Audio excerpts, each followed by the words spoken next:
tu veux. Alors, bonjour à tous. Aujourd'hui, D'accord. je vais vous parler de cet article qui s'intitule Iliac Vein Stent Failure in Community Practice and Results of Corrective Reinterventions, qui a été publié en janvier 2023 dans le Journal of Vascular Surgery. Donc, c'est un article qui traite des stents veineux, dont l'objectif est de lever une obstruction et de réduire l'hypertension veineuse périphérique. C'est à ce jour la première ligne de traitement dans les obstructions veineuses chroniques iliofémorales. Pour étudier ce sujet, les auteurs ont décidé de faire une étude de cohorte unicentrique qui va de janvier 2016 à décembre 2020. Et leur centre était une clinique spécialisée dans les pathologies veineuses qui comportait 3 chirurgiens vasculaires. Leur objectif, c'était de décrire les raisons techniques et certains paramètres des réinterventions parmi les patients qui leur étaient adressés pour persistance ou réapparition des symptômes après un stenting de la veine iliaque.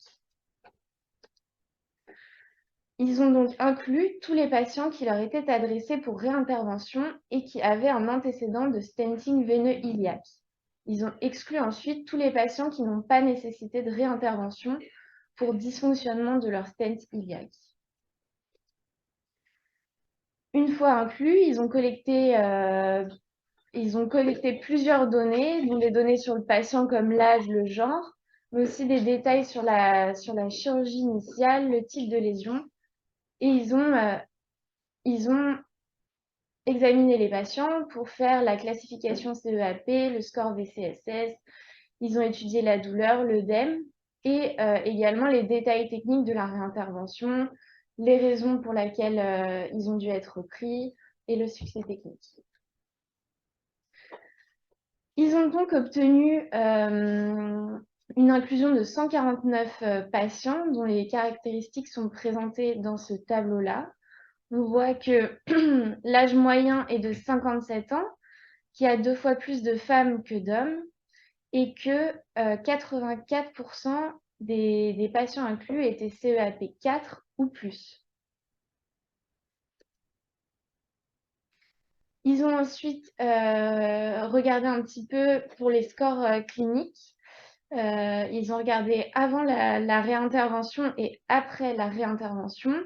Et on voit que ces scores qui sont le score de sévérité clinique de l'insuffisance veineuse, le VCSS, le degré d'œdème et la sévérité de la douleur, ces 3 paramètres étaient augmentés significativement, étaient améliorés après la réintervention. Ils ont ensuite décrit les causes de la réintervention.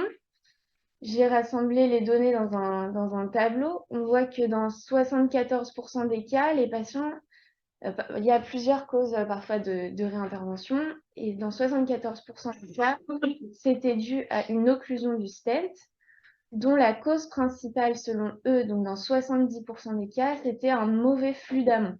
Ils décrivent un peu plus le mauvais flux d'amont. Ils décrivent pas comment ils ont. J'ai pas retrouvé d'infos sur comment est-ce qu'ils savaient que. Enfin, comment ils donnaient la cause de.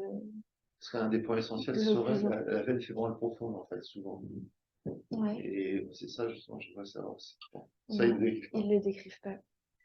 Et dans 20% des cas, ça serait dû à un mauvais flux d'aval. Et cette cause-là a eu un succès de réintervention de 78%. Ensuite, la deuxième cause, ce serait la sténose iatrogène dans 53% des cas. Ils ont étudié ça par LIVUS, où ils ont regardé le diamètre du stent avant et après réintervention. Et on voit que pour plusieurs localisations, donc la veine fémorale commune, la veine iliaque externe et la veine iliaque commune, il y avait une amélioration du diamètre significative après la réintervention. La sténose iatrogène, c'est quoi? C'est de la sténose résiduelle Et suite à la première intervention? pareil, ils l'ont pas décrit, j'ai pas retrouvé de comment ils le décrivaient. Parce qu'après, ils parlent aussi de resténose intrastène. Donc je ne sais pas. Il y a, à aucun moment, j'ai cherché. Ça doit être du Ricoil, en fait, la sténose électrogène. Parce que, ouais, c'est Ils assez appellent ça inédit comme terme. iatrogenic stenosis.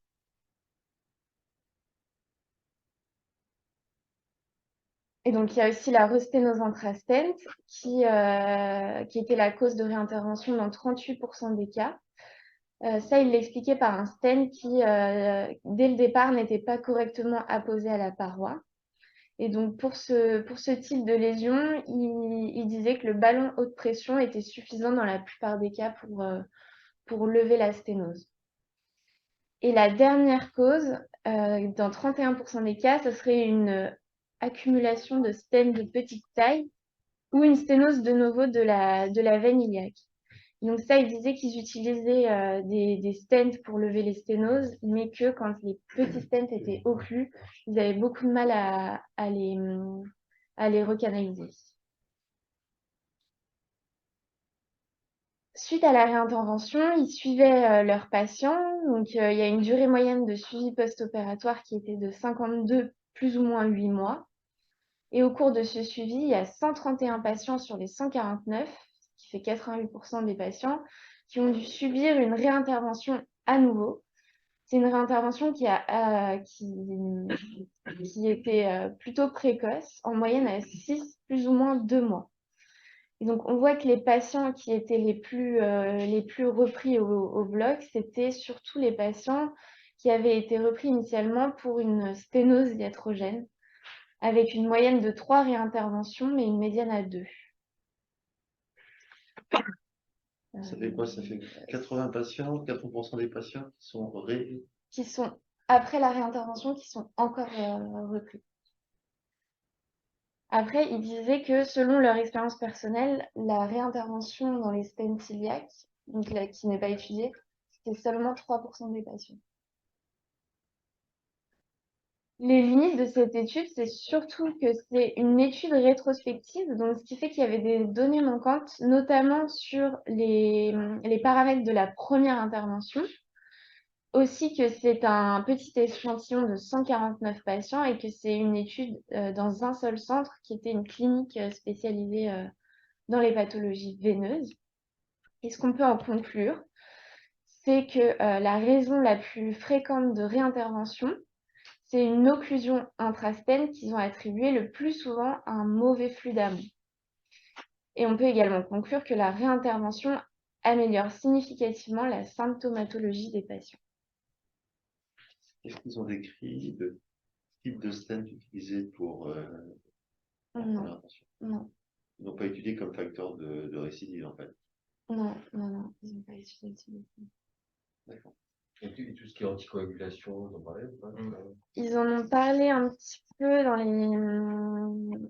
la discussion. Je ne sais plus ce qu'ils en disaient.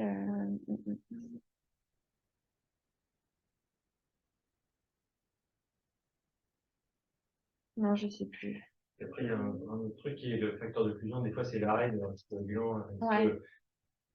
Un mauvais flux, c'est compensé par, tu vois, l'anticoagulant. Puis souvent, les gens, ils arrêtent parce qu'ils ont mis assez d'avoir ça pendant 2 ans. Et c'est à ce moment-là que ça se bouche. Ça, c'est intéressant, l'anticoagulant, parce que alors, c'est pas causal ou pas. L'occlusion. Le traitement médical est à la fois la cause aussi médicale des pathologies veineuses. Oui. Ça, c'est un peu. Oui, parce que voilà, ça peut justement faire que la cause médicale, comme Oui. sur les n'est plus traitée. gérée. Souvent, c'est long, c'est compliqué l'observance. Moi, j'ai pas beaucoup d'expérience personnelle sur ce genre de stenting, mais c'est 1 an d'anticoagulation qui est recommandé. L'observance des patients n'est pas toujours simple.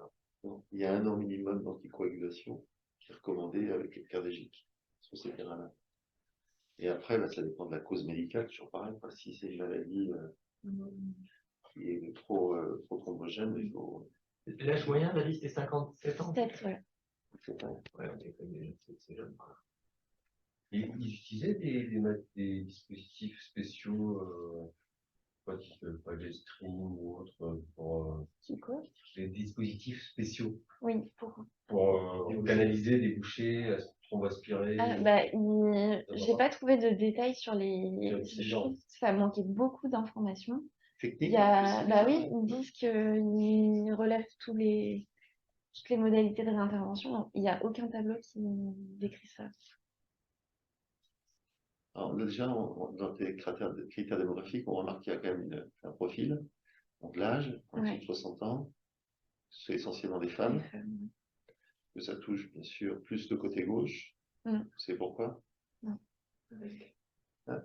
Il y a la même carte à gauche. Ouais. Elle est à droite. Mais il y a des qui à droite qui se semblent coquettes. Probablement qui vont influencer ça, je pense.